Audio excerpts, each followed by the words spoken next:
ก็สิได้โอ้ลมกับ FC จังซี้เป็นไปได้บ่พี่น้อยเนาะแนวใดบ่าวผู้นำก็ต้องได้เข้าไปส่งถือว่าบ่าวผู้นำยังติดหนี้แม่เฒ่ามีอยู่แสนกีบเราเอาเงินมาให้แสนกีบแล้วก็อยากขอคำคิดความเห็นนำบรรดาทานบรรดา FC พ่อแม่ที่ติดตามบ่าวผู้นำมาแต่จุดเริ่มต้นจนถึงปัจจุบันนี่นะเนาะแม่เฒ่ามีว่าเดี๋ยวนี้หั้นบ่มีผู้ใดได้ช่วยออกมาได้แล้วนอกจากลูก คันลูกเจียมาแม่นสิให้ลูกเจียบ่เนาะบ่าวผู้นำนี่นะสาวนกก็ให้ดูต้นน้องนกก็เป็นผู้หญิงที่ว่าคือว่าแหละขึ้นภูขึ้นภาพมันก็สิบ่มีกำลังวังชาขนาดเอาตัวรอดไปฮอดพุ่นได้อยู่แต่ว่าสิปีเจียคนมาตึมนี่นะมีแต่ไปโอ้ลมเราว่าคันคันคำน้อยมาเจียนี่ก็จำเป็นเด้พี่น้องสบายดีสบายดีท่านผู้ชมเนาะสบายดี FC ของเบาผู้นำกันเบิดสู่ผู้สู่คนพี่น้องบ่ว่าสิอยู่ภายในหรือว่าอยู่ต่างประเทศกันอ่ะคลิปนี้ก็เปิดภาพบรรยากาศอยู่ที่บ้านของเบาผู้นำและสาวนกพี่น้องเนาะคลิปนี้ก็เป็นคลิปที่เบาผู้นำอยากมาโอ้ลมพี่น้องเลยเนาะโอ้ลม FC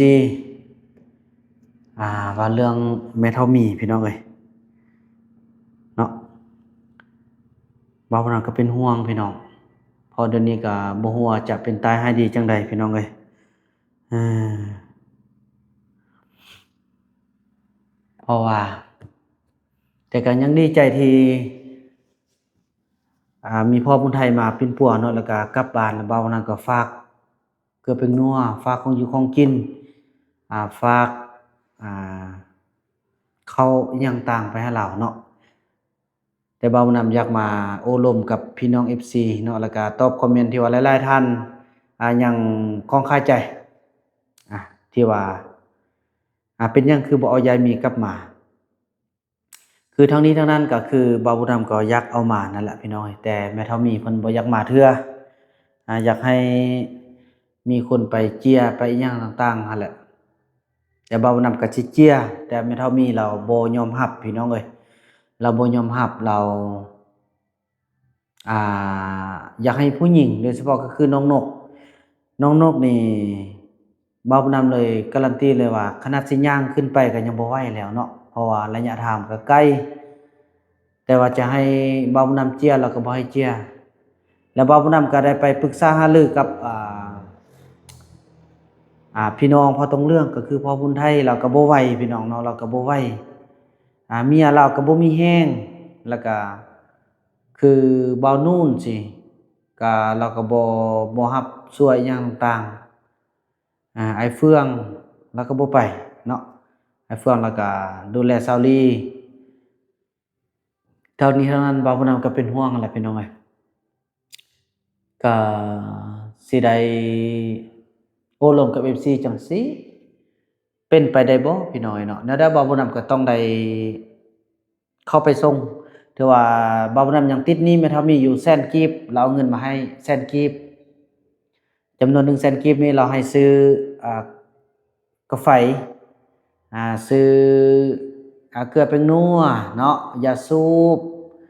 กาแฟอิหยังต่างประมาณนี้แหละพี่น้องเอ้ยส่วนเขานั่นก็สิไปเบิ่งก็สิยังหลายอยู่บ่เพราะว่าบ่าวผู้นำก็ฝากเป็นพ่อบุญไทยแต่อันนี้แหละพี่น้องบ่าวผู้นำบ่เชื่อมันผู้ใดเลยคำว่าฝากไปนี่บางเทื่อเขาอยากให้เขาก็ให้เขาบ่อยากให้ก็คือเขาบ่ให้พี่น้องเอ้ยอาฉะนั้นแหละบ่าวผู้นำก็เลยว่าต้องไปด้วยตัวเองเนาะแล้วก็อยากขอคำคิดความเห็นนำบรรดาทานบรรดา FC พ่อแม่ที่ติดตามบ่าวผู้นำมาแต่จุดเริ่มต้นจนถึงปัจจุบันนี่นะเนาะคงจะเข้าใจดีแล้วบ่าวผู้นำอยากล่มจังซี้สมมุติว่าบ่าวผู้นำเข้าไปในครั้งนี้เนาะบ่าวผู้นำสิโอ้ล่มแม่เฒ่ามีว่าเดี๋ยวนี้หั้นบ่มีผู้ใดได้ช่วยออกมาได้แล้วนอกจากลูกคันลูกเจียมาแม่นสิให้ลูกเจียบ่เนาะบ่าวผู้นำนี่นะคันว่าพี่น้องพอต้องเรื่องผู้ใดก็บ่มีไผเจียมาแล้วสาวนกก็ให้ดูต้นน้องนกก็เป็นผู้หญิงที่ว่าคือว่าแหละขึ้นภูขึ้นภาพมันก็สิบ่มีกำลังวังชาขนาดเอาตัวรอดไปฮอดพุ่นได้อยู่แต่ว่าสิปีเจียคนมาตึมนี่นะก็คงจะบ่ได้ฉะนั้นบ่าวผู้นำก็เลยว่าจีอันที่1 อ่าสิถามลาว่าหาลูกเจียมาบ่ในนึงเนาะอ่าอันที่สองอ่าเจ้าสิอยู่นี่บ่อันที่สามก็คือคันแม่นบ่าวผู้นำไปตามเอาคำน้อยนี่นะมาเจียอีแม่สิเมื่อบ่หันนะพี่น้องบ่าวผู้นำก็ขึ้นเห็นว่าคือบ่าวผู้นำนี่ว่าสิเจียแล้วก็ถือว่าเราปฏิเสธแล้วเนาะเราปฏิเสธแล้วเราบ่ให้เจียเราบ่ให้เปมาหันนะอ่าเราบ่ให้เปแล้วบัดนี้คันว่าเรื่องอยู่หั่นเราก็อยู่แล้วเนาะนิดนึงอันที่สองอันที่สามมามีแต่ไปโอ้ลมเราว่าคันคันคำน้อยมาเจียนี่ก็จำเป็นเด้พี่น้องบ่นำต้องได้ไปซอกหาบ่าวคำน้อยบ่ฮู้จุดอยู่เทื่อเดี๋ยวนี้เพราะว่าวังเดือนแล้วนี่ออกมาขอเขาอยู่หน้าส้มขอเขาอยู่หน้าส้มแล้วบัดนี้คันเราตกลงว่าเอาลูกคำน้อยมาเจียมาเปะก็จะได้เมื่อสิบ่าวบ่นำก็จะเป็นต้องได้ไปเป็นเวียกอีกแล้วพี่น้องจะได้เข้าไปทางนาเวนมุ่งหน้าไปหาเขานางติ๊กจุบุญรอดจุนั่นแหละแต่ว่าจะบ่มีเป้าหมายว่าไประดมจุนางติ๊กจุพักส่วนนั้นกลับมาบ้านเด้อยากมาก็มาบ่อยากมาแล้วก็ย้ายตัวนั้นน่ะนางติ๊กนี่เราหัวแข็งเดี๋ยวนี้น่ะหัวแข็งแบบบ่ยอมเสียเปรียบหั่นนะก็สิมีแต่มุ่งหน้าไปซอกหาคำน้อยหันแล้วก็ส่วนคำน้อยกลับมาแล้วก็ไปเอาแม่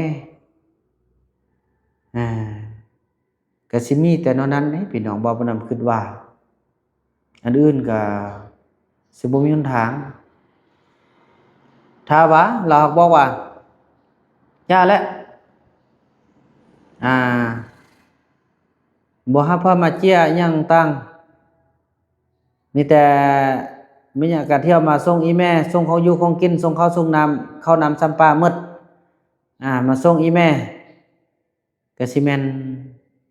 ก็แบบนั้นแหละพี่น้องเนาะก็สิเอาแบบนั้นแหละ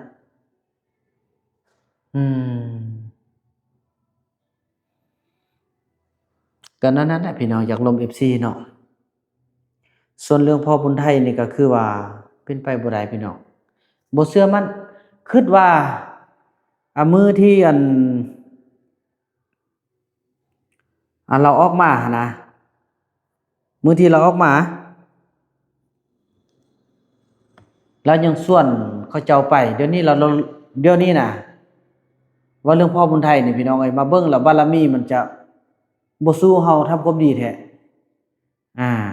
เพราะว่าหยังพี่น้องบ่มืดเปลือกนี่แหละซะพ่อบุญไทยนี่เป็นนักลี้ภัยสงครามเมื่อหลายปีก่อนที่ว่าประเทศชาติบ้านเมืองยังมีศึกสงครามเนาะประวัติฉะนั้นแหละเราเป็นคนเฮ็ดบ่จึงว่าเจ้าเล่ห์แล้วก็ฉลาดที่สุด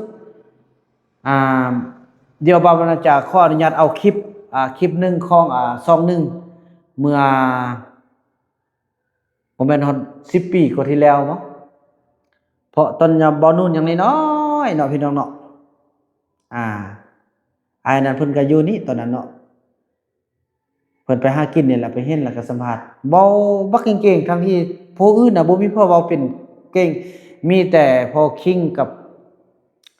พ่อบุญไทยเท่านั้นเพราะว่าคือว่าแหละพี่น้องอันนั้นเป็นเบื้องหลังที่ผ่านมาก็แล้วไปทุกอย่างมันจบแล้วแต่มาเดี๋ยวนี้ก็มาฮอดยุคที่บ่าวบุญนำต้องได้ระดมเผ่าต้องเลือกออกแต่มันก็มีเพิ่นหัวหน้าเผ่าหั่นแหละแต่กี้บ่าวบุญนำคิดว่าเพิ่นเป็นหัวหน้าเผ่าเพื่อบ่อยากให้เผ่าเพิ่นแตกแยกจากป่าหยังต่างแล้วมาเบิ่งแล้วบ่แม่นพอเราออกมานอกแล้วก็อายเบิ่งนี่นะจุดนี้เห็นบ่แล้วว่ามันจะมีการแข่งขันกันถ้าว่าระดมไปอยู่ป่าแล้วอยู่เป็นจุดเดียวนะมีหยังก็พากันหากันอยู่สู้กันกินเบานำบ่ก็สิบ่คิดนำแต่อันนี้มันบ่แม่นพี่น้องเอ้ยผู้เฒ่าผู้ใดไปบ่ได้เขาทิ่มเลยเขาทิ่มเนาะเขาทิ่มเขาปะเลยเขาบ่สนใจฉะนั้นแหละความเป็นมนุษยธรรมความเป็นหัวหน้าเผ่ามันบ่มีเลยพี่น้องเอ้ยบ่าวนํเป็นห่วงจุดนี้เด้เห็นบ่ระดมพา เล็กน้อยพาทุกคนไปอยู่ผู้เดียวเนี่ยแตกแยกแบ่งกลุ่มไปนำพ่อคิงกลุ่มไปนำพ่อบุญไทยนี่แม่ทอมมี่ไปนำบ่ทันกระทิมป้าอยู่กลางป่าจังซั่นแหละบ่าวน้ำจึงคือว่าเป็นห่วงเดี๋ยวนี้เห็นบ่พ่อบุญไทยนี่บ่คมหมดเลยพี่น้องก็ถือว่าห่างไกล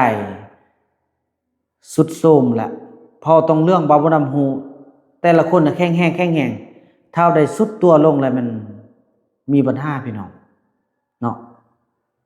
จะฟื้นตัวบ่ได้จักคนเลยพี่น้องคันบ่ได้ดูแลอิหยังต่างคือพ่อบุญไทยนี่ก็ถ้ามีโอกาสอยู่บ้านเนาะจะเป็นอุ่นๆแล้วก็ดูแลตามที่หมอรักษาหมอแนะนำหั่นก็อาจจะโอเคพี่น้องแต่อันนี้เห็นบ่ปัวแต่มื้อนึง2มื้อไปก็บ่บอกว่าผู้นำเลยพี่น้องลักไปเลยบ่บอกจักความไปกลางคืนอีกอันนะมันเป็นอันนั้นพี่น้องมีแต่ว่าล่มกันเหมือนดังคลิป